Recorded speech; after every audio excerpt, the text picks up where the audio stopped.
আম হয়েছে ফলের রাজা। তো আজকে আম কিনে এনেই খুব ইচ্ছে করলো গপু সোনার জন্য একটি মিষ্টি বানাই। হয়তোবা গপু সোনারই ইচ্ছে করছে আমের মিষ্টি খেতে। তাহলে চলো শুরু করে দেই গপু সোনার পছন্দর আমের মিষ্টি বানাতে।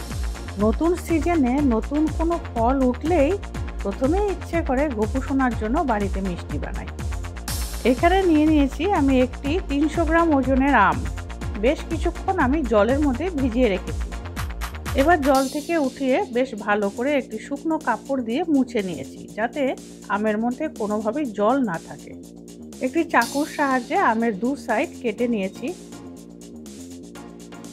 এবার দুধারে যে আমের অংশ বেরিয়েছে সেটার মধ্যে ছুরি দিয়ে এইভাবে কেটে নিচ্ছি। এইভাবে যদি আমরা ছুলি তাহলে কিন্তু আমটা ওয়েস্টেজ হয় না।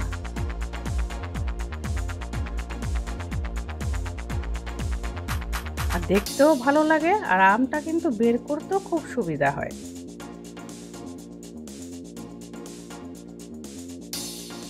একটি স্পুন দিয়ে এইভাবে আমগুলো আমি বের করে নিচ্ছি। দেখো আমগুলো বের করার পরে স্কিনটা কত পরিষ্কার রয়েছে, আমার একটুকু আম নষ্ট হয়নি। তবে আমার আজকের যে আমটা আমি নিয়েছি সেটা কিন্তু প্রচণ্ড রসালো ছিল, খুব রসে টইটুম্বুর হয়েছিল। এবার আঠিটার চারদিকে যে লেগে রয়েছে অংশ আমের, সেটাও আমি একটি চাকুর সাহায্যে বের করে নিচ্ছি। আমের আঠিটাকেও চটকে রসটা নিয়ে নিচ্ছি। বেশ কিন্তু রস হয়েছে, দেখো আমের থেকে আমের রস বেশি হয়েছে মনে হচ্ছে। এবার একটি মিক্সিং জারে আমের পাল্পগুলো নিয়ে নিচ্ছি। যেহেতু রসে ভরা ছিল সেহেতু মিক্সিং জারে খুব সাবধানের সাথে ঢালতে হচ্ছে। নিয়ে নিয়েছি 3 চামচ চিনি, অর্থাৎ 50 গ্রাম চিনি নিয়েছি, যেহেতু আমটা খুব মিষ্টি ছিল। এবার নিয়ে নিচ্ছি আমুল ফ্রেশ ক্রিম 50 গ্রাম। এক চুটকি নুন দিয়ে দিয়েছি। যে কোনো মিষ্টি আইটেমে একটু নুন দিলে পরে মিষ্টির ব্যালেন্সটা ঠিকঠাক থাকে। এবার আমি গ্রাইন্ড করে নিয়ে আসছি। গ্রাইন্ড করে নিয়ে এসেছি আমের পাল্প আর ফ্রেশ ক্রিম সহ। বেশ সুন্দর একটি গ্লেজি টেক্সচার হয়েছে। এবার যাচ্ছি গ্যাস ওভেনের কাছে। গ্যাসের ফ্লেম অন করে দিয়েছি, একদম লোতে রেখেছি। বসিয়ে দিয়েছি একটি ফ্রাই প্যান। কোনো রকম ঘি, তেল, বাটার ছাড়াই দিয়ে দিয়েছি আমের পাল্পগুলো, যেটা পেস্ট করে রেখেছিলাম। দিয়ে দিয়েছি 50 গ্রাম শুকনো নারকেলের গুঁড়ো। তাতে মিষ্টির টেস্টটা কিন্তু অসাধারণ হবে। এখানে কাঁচা নারকেলও ব্যবহার করা যায়, তবে আমি এখানে ডেসিকেটেড নারকেলই ব্যবহার করেছি। এবার কাজ হচ্ছে অনবরত নাড়াচাড়া করতে হবে। এই মিষ্টিতে যদি নারকেল ব্যবহার করি তাহলে কিন্তু মিষ্টির স্বাদ দ্বিগুণ বেড়ে যায়। দিয়ে দিচ্ছি 50 gram Amul milk powder. Amul milk powder দিলে আমের ব্যাটারটা একটু ঘন হবে আর খেতেও কিন্তু টেস্ট হবে। এবার অনবরত নাড়াচাড়া করে নিচ্ছি, কিন্তু সবসময় মনে রাখতে হবে গ্যাসের ফ্লেম কিন্তু একদম লোতে থাকবে। দিয়ে দিচ্ছি কেশর ভেজানো দুধ। এখানে ঈষদুষ্ণ দুধের মধ্যে আমি কেশর ভিজিয়ে রেখেছিলাম, সেই দুধটা এখানে দিয়ে দিচ্ছি। কেশরের দুধ দিলে খুব সুন্দর একটি ফ্লেভার হয় মিষ্টিটার মধ্যে। যেহেতু আমি গপু সোনার জন্য বানাচ্ছি, এখানে আমি ফুড কালার ইউজ করছি না।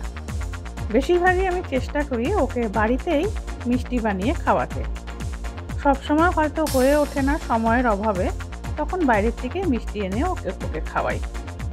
তখন বাইরের থেকে বাজার থেকে মিষ্টি এনেও ওকে খাওয়াই, কিন্তু যথাসম্ভব চেষ্টা করি বাড়িতেই বানিয়ে দিতে। অলরেডি কিন্তু প্যান থেকে ছাড়তে শুরু হয়ে গেছে। না দিয়েছি ঘি, না তেল, না বাটার, কিন্তু কি সুন্দর দেখো একটি টেক্সচার তৈরি হয়ে গেছে। আর বেশ স্মুদি আর গ্লেজি টেক্সচার তৈরি হয়েছে। খুব সামান্য উপকরণে আমের এই মিষ্টিটা তৈরি হয়ে যায়। মিষ্টি তৈরির জন্য ব্যাটার একদম রেডি হয়ে গেছে। এবার গ্যাসের ফ্লেম অফ করে দিচ্ছি।